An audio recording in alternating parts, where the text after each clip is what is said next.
I'm excited to share that changes are coming on Fempower Health. To be updated on what those might be, subscribe to the podcast, and you can go to the show notes to follow me on social media, as well as subscribe to the weekly newsletter. And I promise you, no spam with the newsletters. They're always very purposeful because I'm cognizant of your time and your very, very busy inbox. So stay tuned. Can't wait to share what's coming.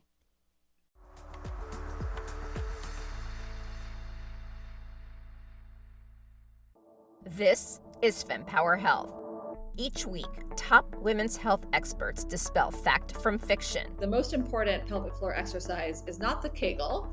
Challenge the status quo. It's never easy to challenge the accepted leaders, and especially if you're a woman. Provide perspective on why your healthcare journey may be so tough. All of that fear and worry, it all upregulates our nervous system, puts us into fight or flight mode, and increases our pain sensitivity. And what you can do about it. The number one thing is you have to advocate for yourself, and you have to be prepared. Your journey to get empowered starts now. When some people find my work, they are magnetized to it because they see some of themselves in me. And that to me is the job of all of us in this world, is to get so damn comfortable in who you are. Welcome to Fempower Health. Georgie here. Today I bring to you Iona Holloway, who is the author of Ghost: Why Perfect Women Shrink. And if you may be wondering what a ghost woman is, here is a quote from her book. We grow up into the women no one asks about, not because we are not loved and admired, but because we are loved and admired. The assumption is that whatever we're doing, we do not need help. So we learn. I am on my own. So if this sounds like you, this is definitely your episode. Iona also helps strong women clear the emotional muck and glow again in their life and work. So let's take a listen to this discussion as Iona and I discuss our own experiences as ghost women and how we can overcome that to live our best life with authenticity. So Iona, thank you so much for joining me on the Fempower Health podcast and for sharing your awesome book with me, Ghost: Why Perfect Women Shrink. And for those who might be seeing the video version of this, I have lots of tabs. I used orange highlighter. Yes, so many things were highlighted on this book, and a lot of it actually resonated with me as well. So thank you so much for sharing your journey and vulnerability, and for today sharing the wisdom that you've learned in helping other women as well.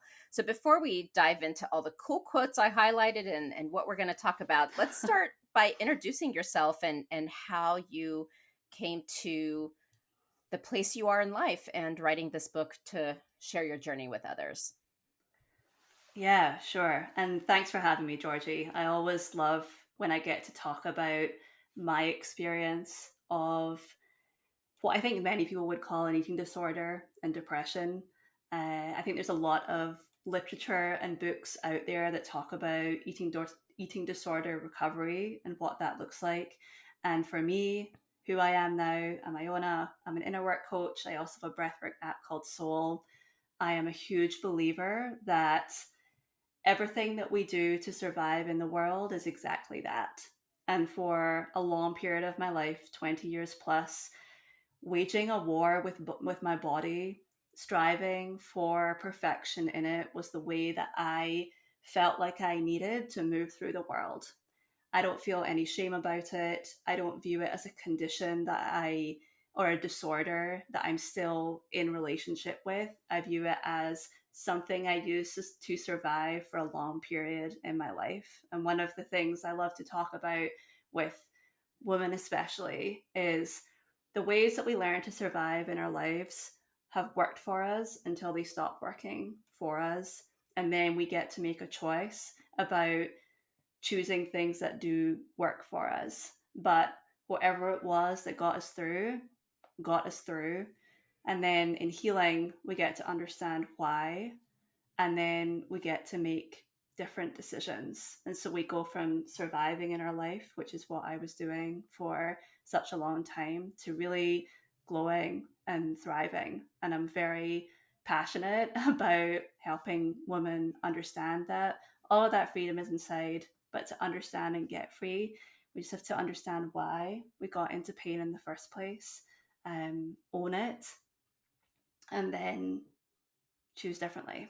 And that is such an incredible summary of really what this book is about, and what you shared about your life. And I will say, like I said, there's so many different questions and ways I wanted to go about this, but I highlighted a couple of quotes that really resonated with me as a way to start. And then as you're comfortable sharing, you can talk more about your life story as we weave.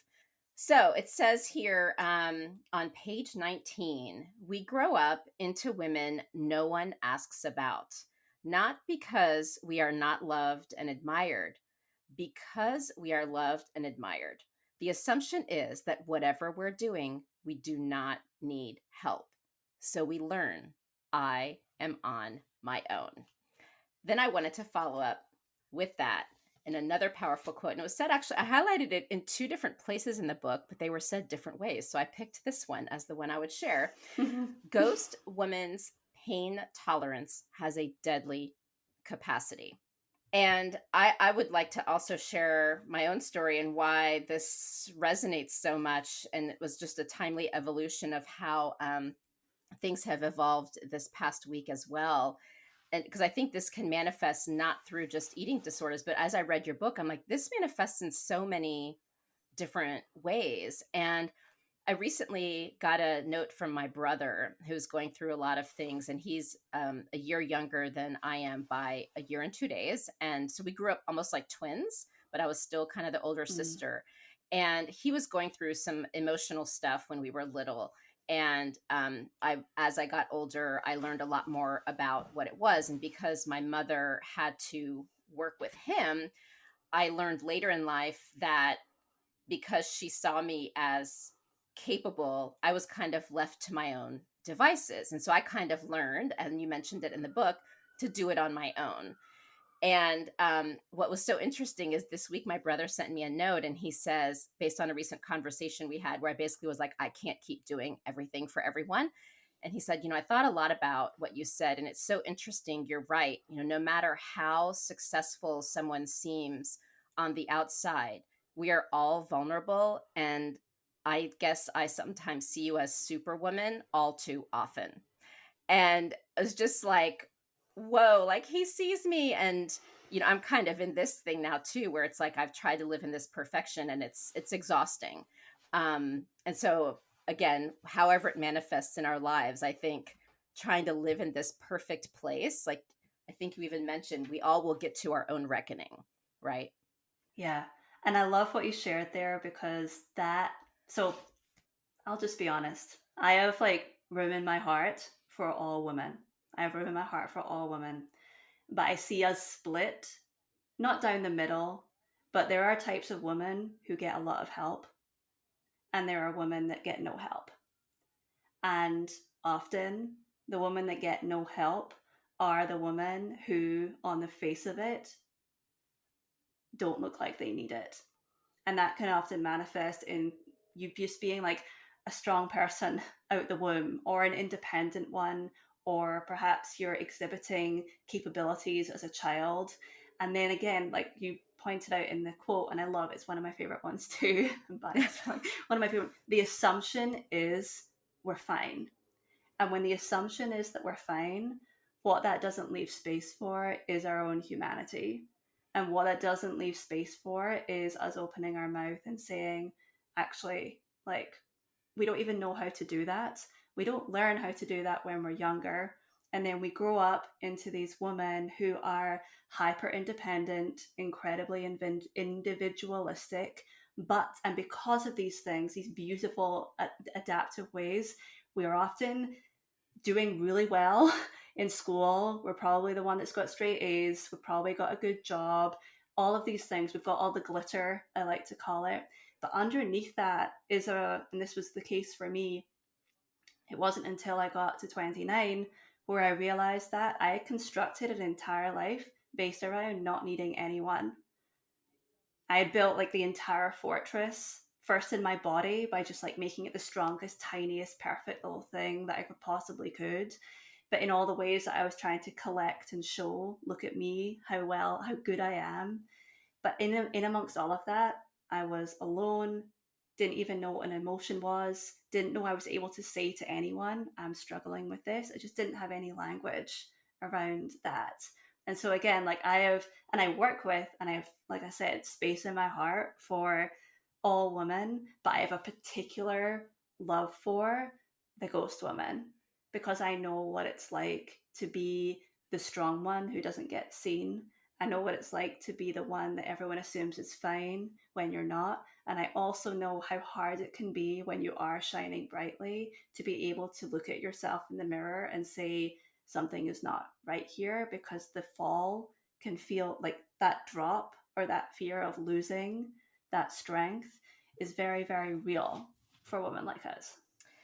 I know. And you know, I guess what I want to do is almost get to the end of the story by giving this example to talk about how we're going to discuss this journey.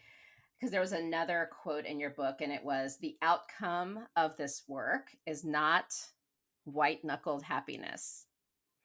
So when we talk today, and when you read the book for the things we don't cover today, we are not going to give you white knuckled happiness. So what can this look like? And then we can talk about some of the how to get there and things like that. So what does this look like if it's not white knuckled happiness? If it's not white knuckled happiness, well, happiness is like, what is that? Like, I can't even, like, happiness is an emotion that I can feel about my life. But in the same way that I can't grab onto that, I can't grab onto sadness. I can't grab onto anything. I think often when I'm working with people, they're like, I just want to feel happier. It's like, well, we need to figure out who we are first. We need to be able to hold ourselves and feel the full breadth of emotions, and perhaps even turn those on and learn how to feel them in the first place. Like for me, like I don't know what I was experiencing when I was struggling so deeply, because I was numb. Like I generally kind of had this sense that I didn't like myself, but I was numb. And that's why I love things like breath work, for helping people to actually connect to and get into their bodies so we can start to feel something.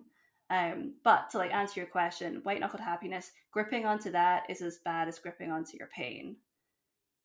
It's just the same thing. And also when I see people like high vibing all the time, all they're doing then is bypassing the reality of what it is to be a human, which is to feel all things, to feel all emotions, to come up against struggle, to come up like, am I a happy person all the time now? No. Do I love my life? Yes. Why? Because I'm actually alive in it. Like I make choices based on liking myself, respecting myself. I built a life to reflect those things. I didn't even know what those were until I started to do healing and inner work. I had no idea.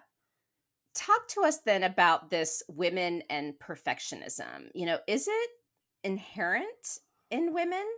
Because I know there's certain themes that I see with women specifically, like a lot of these, like for example, if you want to put labels on things, eating disorders and whatnot, they tend to be more frequent in women. So would you say that this perfectionism is really inherent with women? I think it can be, but I also think that there is in the way that we often talk about perfectionism, I think we often tie it into type A-ness, or we see perfectionism as having like incredibly high standards, or maybe someone that's very high achieving. And I actually think perfectionism can manifest in lots of different ways. I view perfectionism as chronic safety seeking. Ooh. That's the way that I think about perfectionism.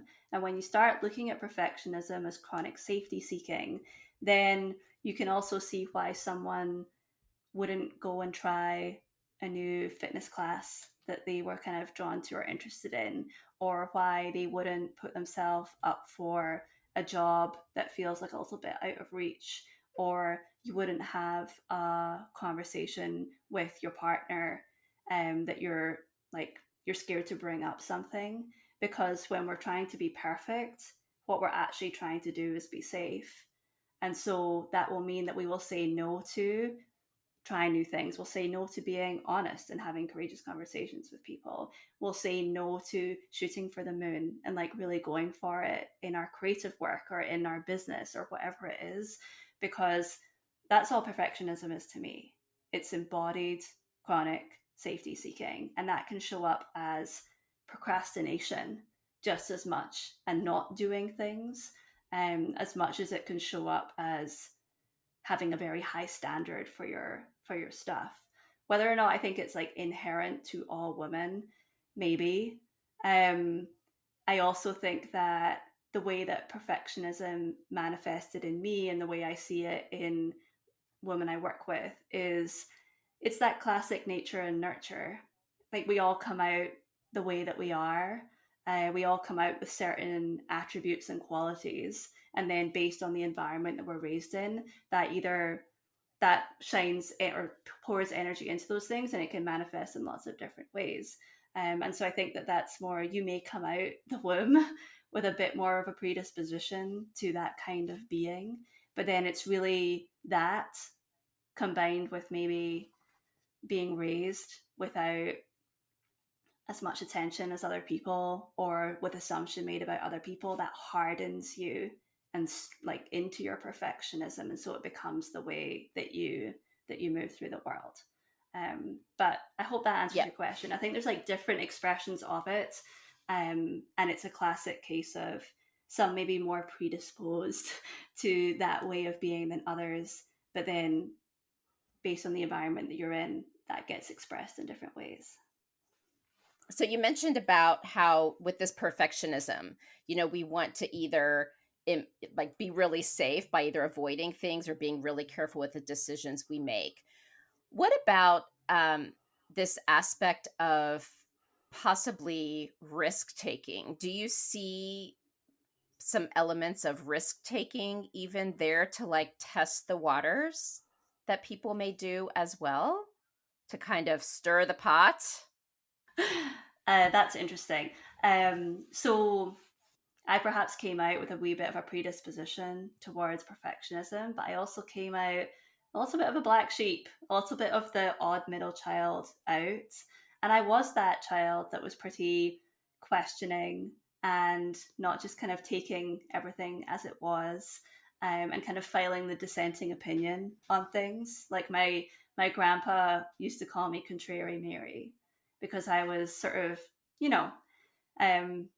a wee bit perhaps different than my siblings, and I think that played into what became my identity, which was this kind of very stoic and strong person who was also just like a law unto herself, which I think kind of played into that, like slightly for me anyway.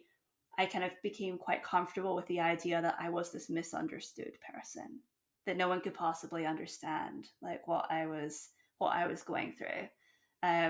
But for the other definition of risk taking, I think that, and by that I mean like trying things or being brave or just going for it. I actually think perfectionism often stops that dead in its tracks. It certainly did for me. In my case, there's this, I joke with people, like I like to get my fix. And so I chase after, like, I'm always that person who will like try, like right now, tennis is my thing. So tennis is my fix. So now it's like tennis, all the time, tennis, taking lessons, playing tennis.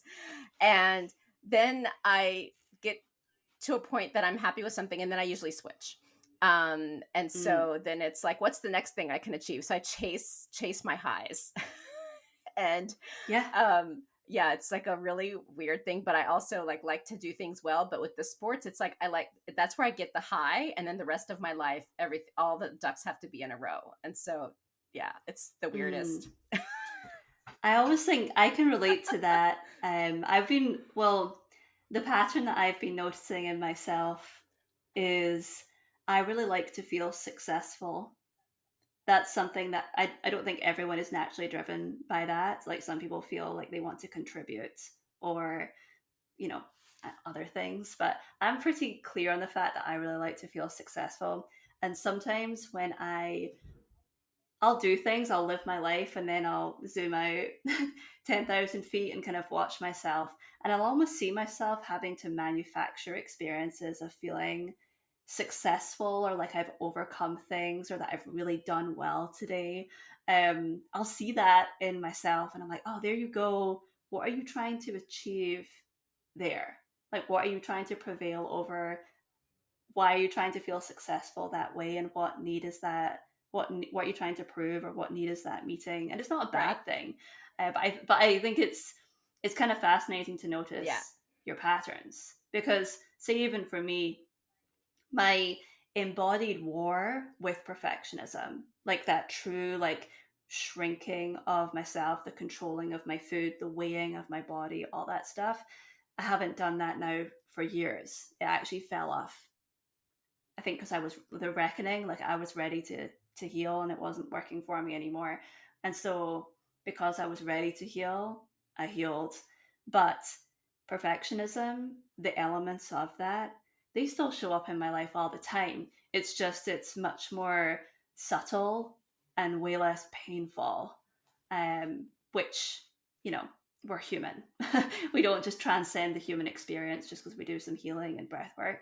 But it's a very different relationship that I have with that when I'm able to see it now than before. Because before I had no idea what I was doing. I was just in pain. No, it's true. And I will say, like, I joke and I like talk about it. I'm like, I'm in the mood for a fix. I have no idea why. This is my fix. And I'm like, well, I'm playing tennis. I'm not hurting anyone. That's what it is today. Yeah. And who knows how long it'll last. I hope forever because I really like it. I love tennis too. I grew up, so interestingly, I grew up playing tennis, and I played tennis and field hockey, and I was good at both. But I consciously made the decision to play hockey and give up tennis because I was so horrific to myself playing on the court, because it was just me. It was at that time, it was excruciatingly painful. What I now know as inner criticism and self-judgment and getting on top of myself, perfectionism in many ways made tennis like completely impossible for me. And so I went to team sports. Well, okay. And I cannot believe we're doing this on this podcast, but hey, here we go. So here's what's interesting. For me, tennis I feel like it's opened up being vulnerable. Because you know what I hide behind? My brain. Because I will research the heck out of anything so that, because I'm a consultant by day, and so I go into clients, and a lot of times it's unknown situations, or I have to make decisions quickly or react or solve a problem in a very short amount of time. And so I will always do my research, but that gives me comfort in helping people understand my limitations because I've done the research to know what those are. When I show up on the court, I am having to react to someone else's ball. And the only thing I can do is hope I practiced enough. But if my brain isn't in the right place, or if I hit the ball wrong too many times, my psyche gets messed up. And so I've actually been telling my coaches, like, I need help, like figuring out how to get through my brain space, because I feel like I'm exposed with all of you, and it's too much for me because I've been able to hide, and I didn't realize this until I started playing tennis. I'm like, oh my goodness. I'm laughing because one of my clients took up tennis for this exact same thing. I think like it would be great for you to go and practice. I view practicing or trying new things, getting into friction and interaction with your environment, that is a practice in bravery. That is a trusting in the unknown, because yes, like you can't control where the ball goes. You can't control how someone else plays. You can't really control any of these things. And it's I'm always saying to people, like, you heal, you do inner work, you learn all this stuff through the action of living and then relating to it differently. So let's assume that we're going to get deeply uncomfortable at tennis. Or for me, like this year when I took up jujitsu, let's assume that this is going to be deeply uncomfortable. So then what skills can we practice in this moment to be able to be present to it? open your heart to it. Parent yourself while you're doing this. Like give yourself the experience that you never had as a child. These are like, sport is great for that. New hobbies are great for that. I always encourage it. Like go out there and live and use the skills that you've learned, inner work or breathing or whatever it is. I'm biased because those are the things that I love, but use these tools to live your life. Like use these tools to live your life. Don't keep yourself in a cage. Don't keep yourself behind a door. Don't keep yourself in chronic safety seeking mode. That's not how you live a life that is full of joy and growth and opportunity. Like open your heart to your life and trust that you've got tools that can help you to do that. Oh, that is so beautiful. So I guess when you do this journey with your clients, again, because a lot of, these perfect women, these invisible women, ghost women are coming to you, are there themes around like some of the things that they may be really scared to do that get them over the hump, or even themes you see of the types of women that come to you versus maybe women who should come to you earlier? Like maybe just that dynamic of kind of that hump, wherever that hump might be, that you see as common, that might help someone who's trying to figure out what to do next.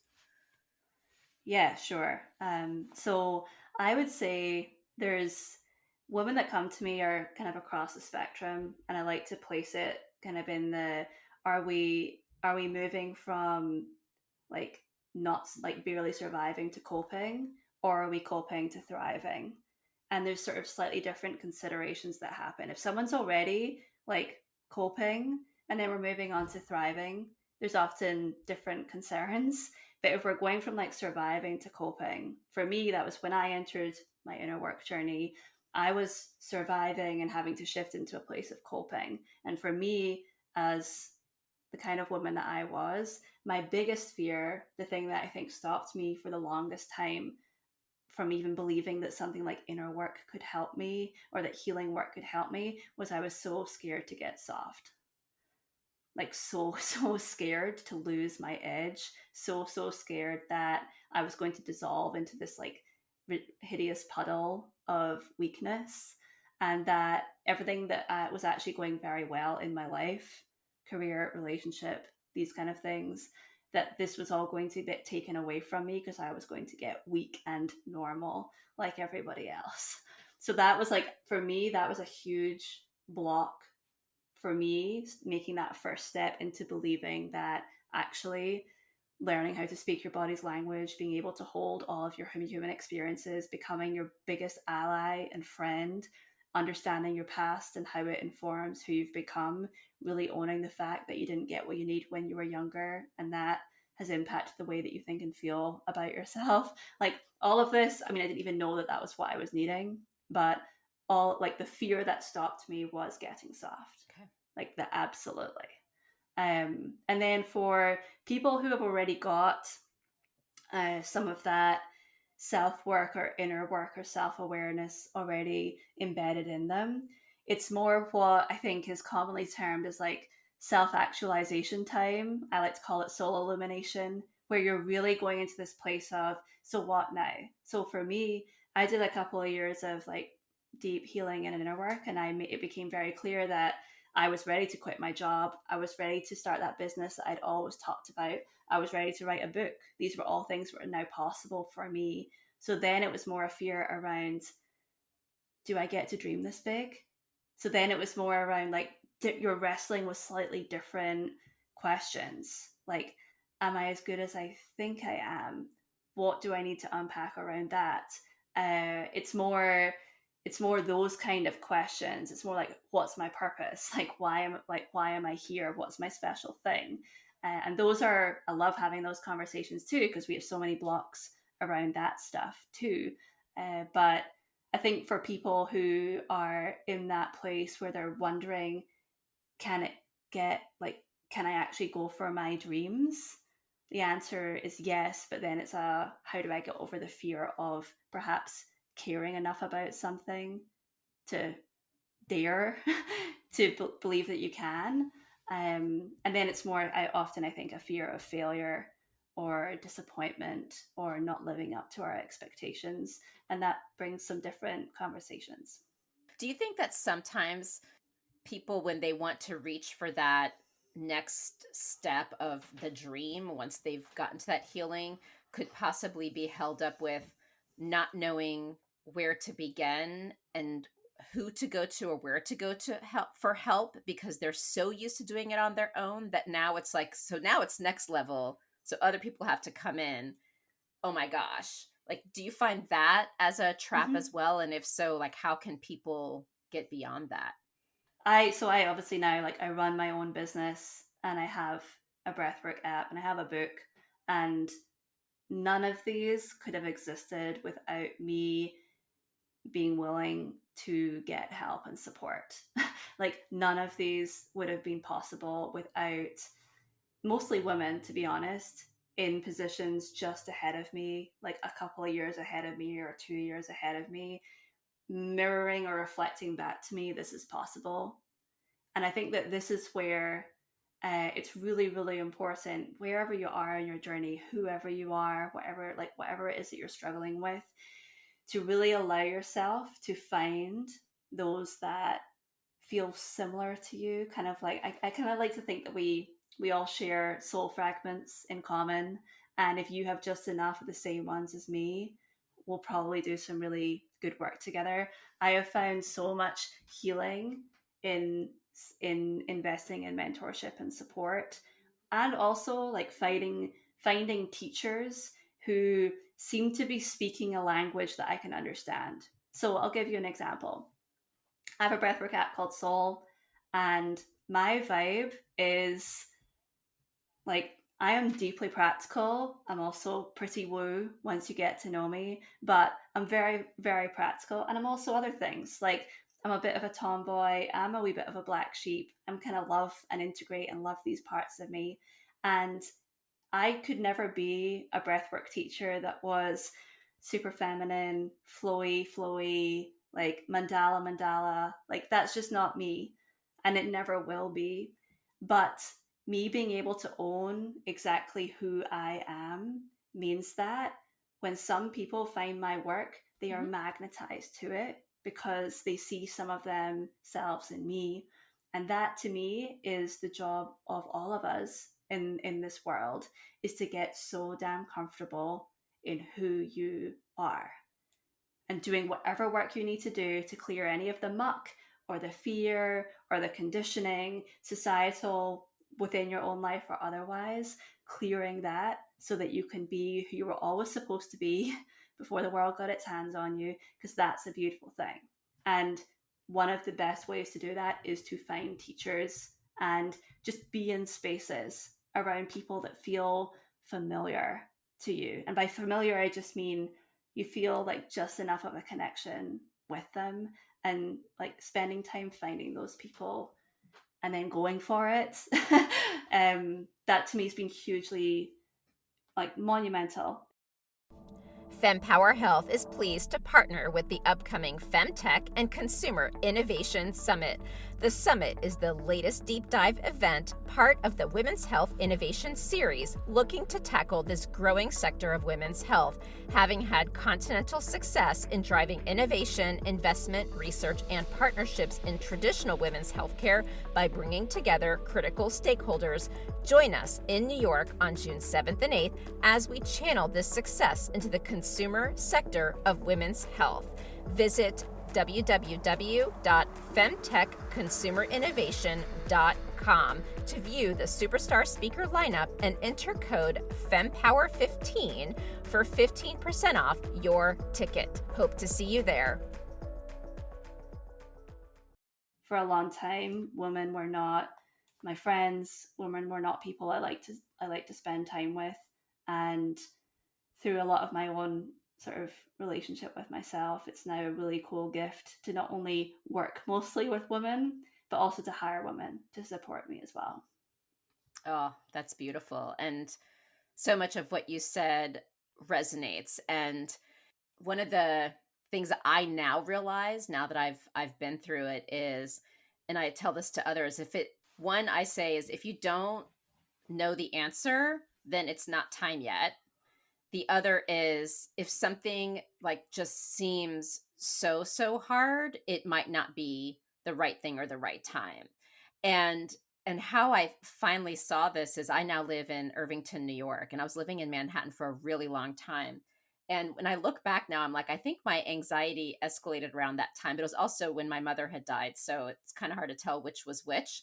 Um, but things got really, really bad during COVID, and it kind of put everything that I had been feeling times 100 million. And so I was looking for a place to live. And as soon as I drove up the street and crossed the town line into Irvington, my entire body changed. And it was like, this is where you're living. And I've traveled all over the world, always wondering where I'd retire. It was the first time in my life I had this feeling. And I told my son, I'm giving you extra ice cream. We're finding a house today. And we did. And even before I moved here, life got easy. And driving behind the moving truck, someone had reached out to me and learned that I was new to the community, invited me to their kid's birthday party on my drive before I even unpacked. I was like, oh my gosh. And it was just unbelievable how much I was powering through things, and I didn't even realize it. And so this brings me to this emotional freeze that we may have, or this trauma that we're dealing with. It's not like we wake up saying, I can't wait to be frozen and just get through the day. We all are trying to get out of it. So rather than having like the breakdown I had in Manhattan, crying, knowing I needed to get out of here, but I didn't know where to go, like, how do we, I guess, be proactive or start to hear the little whispers before it gets so hard? Yeah. Oh, this is such a good question, Georgie. Because I have two answers to this. One is, well, for me, in order for me to, sometimes we need to get put on the floor of our life. Like sometimes we need to have a reckoning. Sometimes that is actually what has to happen. I don't think it has to happen all the time, but for me, the only way I actually started to pay attention to what was not a sustainable way of living was my body just started shutting down. Hadn't had a period in years. These like binge starve cycles that I was on were just going so crazy. And I was on the floor of my life. And it was only then where I was kind of, in a similar way, it sounds like you were in that place of like, it was just all so tight and not okay, but you didn't know what to do. And then you sort of drove over the bridge and you can kind of feel the armor dropping off you. It was kind of similar to me when I was just like, okay, not this anymore, anything but this. And then it's that kind of surrendering to the thing.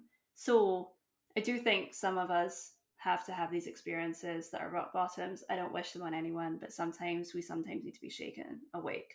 But to really answer your question around how do we get better about noticing when things are just, and again, subtle things, just like things like not through the course of our life. How do we get better at that? And it is by learning to speak your body's language. And the body's language is emotion and sensation, in the way that our mind's language are like thoughts that are often fear-based. Our emotional body, the way that our body's actually feeling and holding things, is sensation-based and it's emotion-based. And that's why I think it's so important that whoever you are, I don't care who you are, I don't care what your background is, cultivate a language in your body. And the way that I teach that is breathwork. That is why I made my Soul Breathwork app, so that literally if anyone's like, how do I learn to feel my emotions, understand them, work with them, process them day to day, so I can, like, if I'm feeling a little bit off, what's up with that, and be able to talk in that language that your body speaks. Breathwork is the way that I did that. And it's the way, and again, I'm biased, but any kind of, we call it like somatic based work that can get you into a relationship with your body, so that when you do feel tension, you can speak the language of that and figure out, like, and soften it, maybe through tension release or through breath. Or if you're feeling anxious, how do I ground this and drop this in so I can fall behind it and actually see what I need in this moment? Or for me, I don't tend to go into hyper arousal, which is that kind of fight or flight thing so much. I'm more of a tendency that to shut down and numb out. Like I'll more fall into that sad, heavy, oceanic thing. So then it's like, what support does this need? How can I move this with breathing? Like, whatever it is. But for anyone who it's in any way thinking, I don't really know how I'm feeling, or I need more language around my emotions, or I feel a lot of emotions and I need something to process them. Or if you're like me, I feel no emotions and I need to turn my body back on. Something like breathwork is a great way to get into relationship with that part of you, because it's a very wise part of us too. It really is. Now, one thing that I've noticed, especially if life gets busy, I say, I'm okay. I've been doing okay consistently. For me, like I have to journal or get outside for a walk. I have to do at least one of those. If I miss both, forget it. It's usually a rough day. But then I'll feel like, oh, I'm in a groove. I'm really busy today. I can skip. Oh, let me skip tomorrow too. And then whoop. So I noticed that things start to get challenging again. And so, can you talk to us about the consistency, and for us perfectionists who potentially could be all or nothing, what might be the balance in yeah. So yes, keeping in touch with ourselves without overdoing the tendency that we've learned to do. So the way that I look at it is this: sure, I'm a human being, you're a human being, but I am a creature. I'm a creature, and that means that I am an animal. I'm really just a mammal. And what do animals need? I always think, like, people are like, oh my goodness, I have all these issues, and it's also, and I was like, when were you last outside? When did you last go for a walk? Are you spending days inside your home? This is not how we're supposed to live. Like in our sort of highly evolved, hyper-connected world, that may feel like what real humans do. That is not how we are made to thrive. Like our basic needs are for our nervous system to be regulated, and the easiest possible way for us to do that is to be in our bodies and to be out there in the world, like breathing, feet on the ground. I'm not saying you have to walk around barefoot like I do sometimes, but like out there. And to me, that's not do I have time to walk? That's I'm a creature and I need fresh air. And so like that's one way that I like to think about it. It's like it's not about doing a great workout or the perfect workout or doing this amount of breathing or whatever. I tell this to my clients all the time. I wake up and within 7 minutes normally I'm out the door. It doesn't matter what time of the year it is. I live in Boston. If you know what the East Coast of the US is like, that means it can be anything from freezing to boiling to raining to anything in between. I don't care. 7 minutes and I'm out the door, because all I want is, I know that I'm a creature. And I think that for many of us, we forget that that's actually all that we are. And then to your point around like black and white thinking or all or nothing, I totally get it. And this is where I invite everyone to lower their standards the right way. Make it so easy for yourself to win. Wake up, get outside for 1 minute and breathe some air. Just that in and of itself is so much better than not. So make it easy for yourself to win, lower your standards the right way. Just make it so difficult to not do these things. Do you have clients who come to you and say, that's just not me? I hear that a lot with folks. It's just not me. When anyone says that's not me, all that shows to me is like, that's just an example of a certainty or a fixedness in identity. I am not this. I am not that. In the same way that we'll say, I am a perfectionist, or I am a confident person, or I am not a creative person. So if someone says that's not me, I just like to be very curious about these things and ask questions. What about it isn't you? Have you had an experience where you like had a really bad time when you did that? What are you scared that it's not? Why wouldn't you try it? And then it's often you just get an unraveling of perhaps fears around, oh, actually, I'm just uncomfortable being outside, or I don't think that would work for me. Why? You just start asking yourself annoying child questions. Why?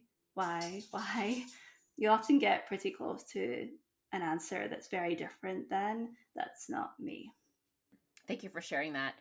Are there obvious things that hinder our ability to heal? And I'm thinking like social media and other things like that. Because I know a lot of folks will say, just stay off social media. And again, that black and white, like all these things that we should stop doing and whatnot. So, how should we look at getting out? And I honestly equate this to getting out into the world, because when we're in our safe space, when we're out for the walk by ourselves or around the people that we really, really trust and have built in our trusted circle, I do find when I step out into the world that triggered me in the past, it's like really hard to remember all the things I've learned. And it could be through interacting with people who remind me of the people that used to trigger me, or something on social media. Who knows what it is? But I think all of us will have a trigger wherever it's coming from. So I guess any advice on facing that reality, because we can't go into a cocoon.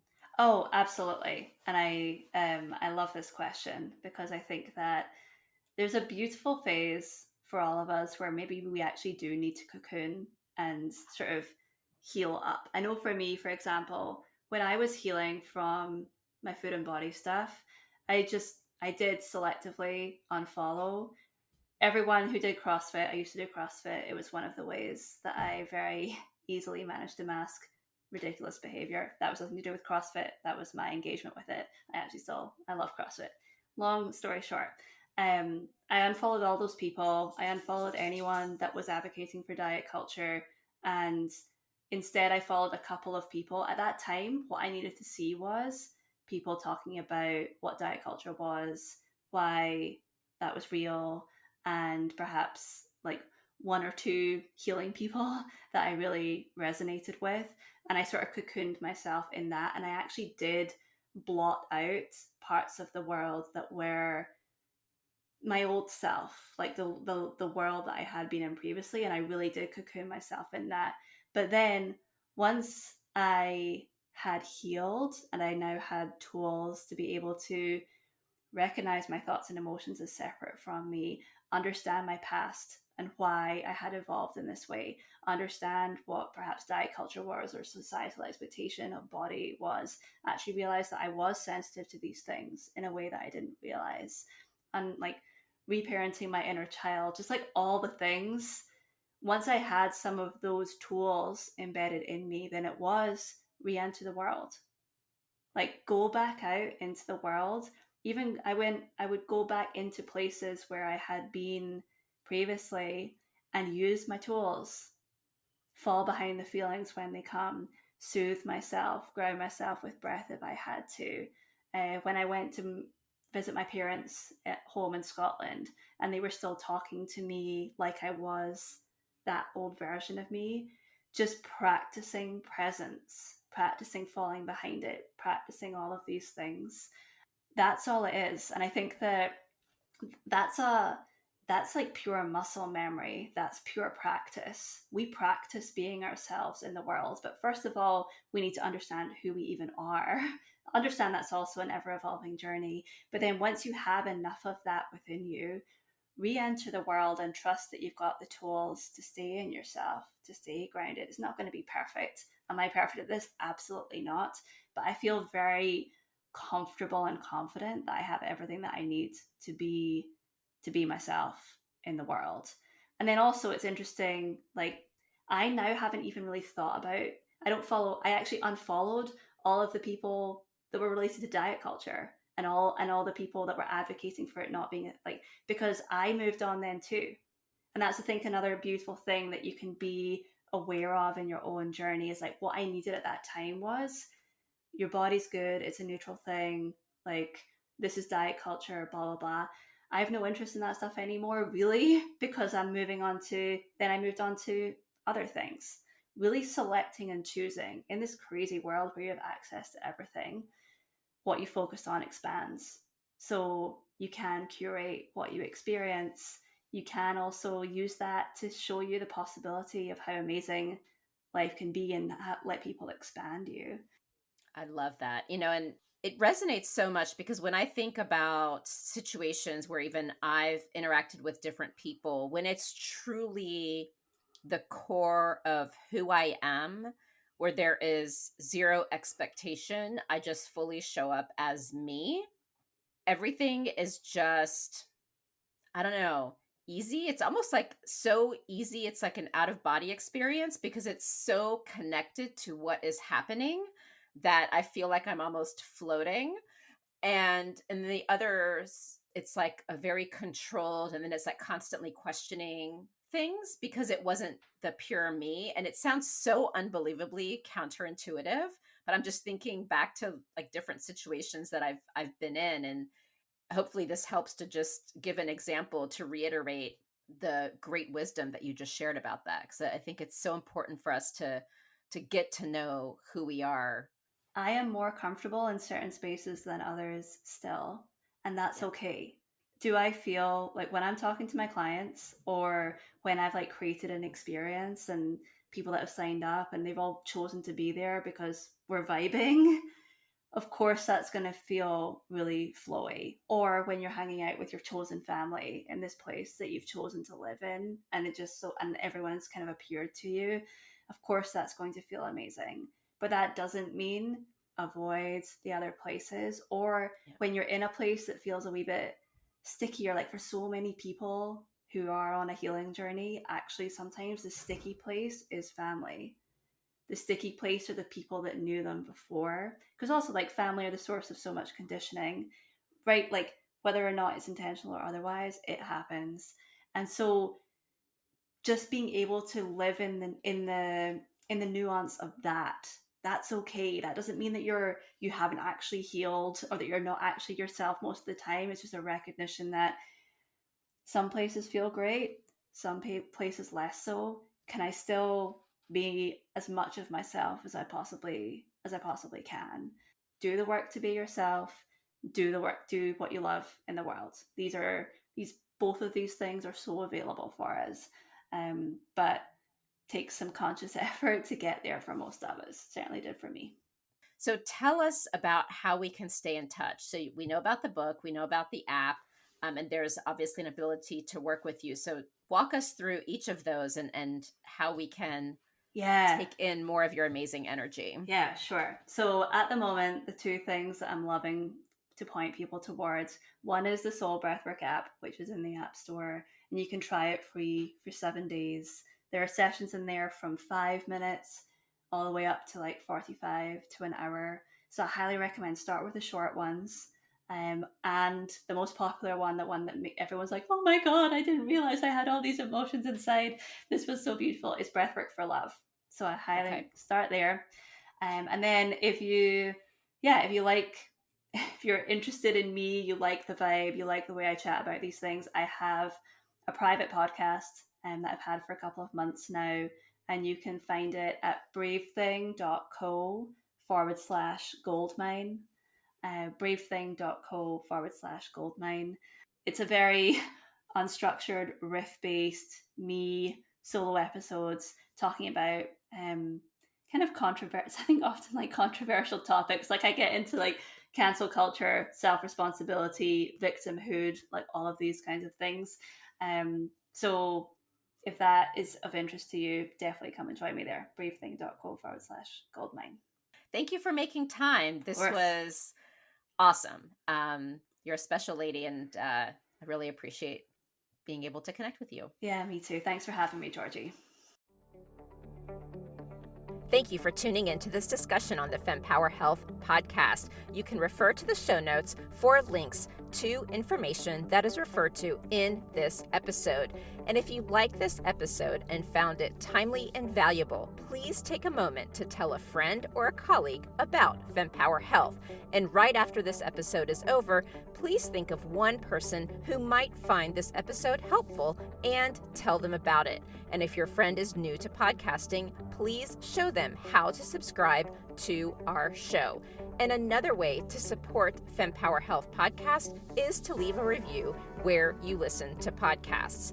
And as a reminder, the information shared by Fempower Health is not medical advice, but for information purposes to enable you to have more effective conversations with your doctor. Always talk to your doctor before making health-related decisions. Additionally, the views expressed by the Fempower Health Podcast guests are their own, and their appearance on the program does not imply an endorsement of them or any entity they represent. See you next week.